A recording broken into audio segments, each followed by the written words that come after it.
আসসালামু আলাইকুম। আমি হচ্ছে আপনাদের রহমান ভাইয়ের মেয়ে। সবাই ভালো আছেন? আলহামদুলিল্লাহ, আমিও অনেক ভালো আছি। তো আজকে এই ঠান্ডা ঠান্ডা দিনে ভাবলাম যে একটু খিচুড়ি রান্না করে ফেলি। তাই জন্য আজকে খিচুড়িটা এখন বসিয়ে দিব। খিচুড়ির চাল ডাল একসাথে মিক্সড করে রেখে দিলাম। আর এখানে হচ্ছে আপনার মুরগিটাও কোটা বাছা করে রাখলাম, দেশি মুরগিটা, কারণ আমাদের বাসায় ফার্মে মুরগি খায় না, তার জন্য দেশি মুরগি নিয়ে নিলাম। আর এদিকে হচ্ছে গরুর মাংসটা ভিজিয়ে নিব। ভেজানোর পর আমি এখানে মুরগিটা ভালো করে রেডি করে এখন মুরগিটা বসিয়ে দিব। মুরগির পাতিলটা বসিয়ে দিলাম। পাতিলটা বসিয়ে এখানে পেঁয়াজটা গরম তেল দিয়ে একদম ভালো করে ভেজে নিলাম লাল লাল করে। তারপর এখানে আদা রসুন বাটা সব কিছু একসাথে পেস্ট করে দিয়ে দিলাম। আর একটু গরম মশলা দিয়ে দিলাম। আর এখানে মুরগিটাও দিয়ে দিলাম। মুরগিটা দিয়ে ভালো করে নিয়ে চেড়ে নিব, একদম মিক্সড করার পর এখন ভালো করে আবার আস্তে আস্তে একটু কষিয়ে নিব, কারণ মুরগিটা না কষালে ভালো লাগবে না। যত কষাবেন ততই ভালো লাগবে। এখানে কষিয়ে আবার পাতিলের ঢাকনাটা উঠিয়ে আবার দেখবো যে মুরগিটা ভালো করে হয়েছে কিনা। কষানো হয়ে গেলে তারপর এখানে আমি আবার আলু দিয়ে দিলাম। আমাদের বাসায় অনেক আলু পছন্দ করে, তার জন্য আলুটা একটু বাড়িয়ে দিয়ে দিলাম।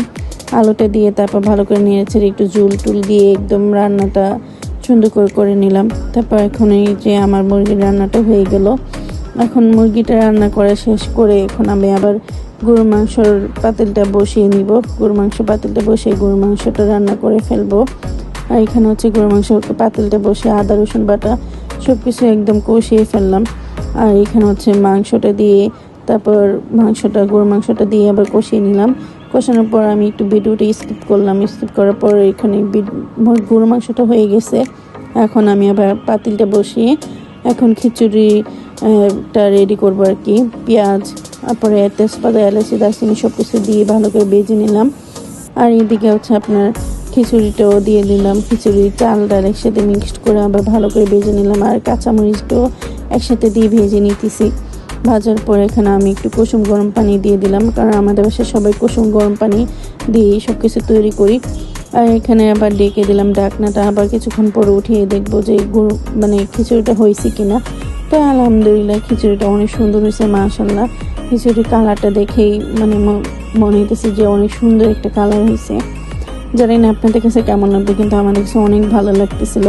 তো আর লোক না সামলাতে পারে এখন খিচুড়ি নিয়ে বসে পড়লাম বারান্দার মধ্যে। ঠান্ডার দিনে বারান্দায় বসে খেতে অনেক ভালো লাগে। মুরগির মাংস দিয়ে খাওয়া দাওয়া শেষ করে মুরগির মাংস দিয়ে খাওয়ার পরে এখন একটু গরুর মাংস নিয়ে নিলাম। গরুর মাংসটা মাশাআল্লাহ অনেক মজা হয়েছে। তো আমি এখানে ভিডিওটা শেষ করলাম। আল্লাহ হাফেজ।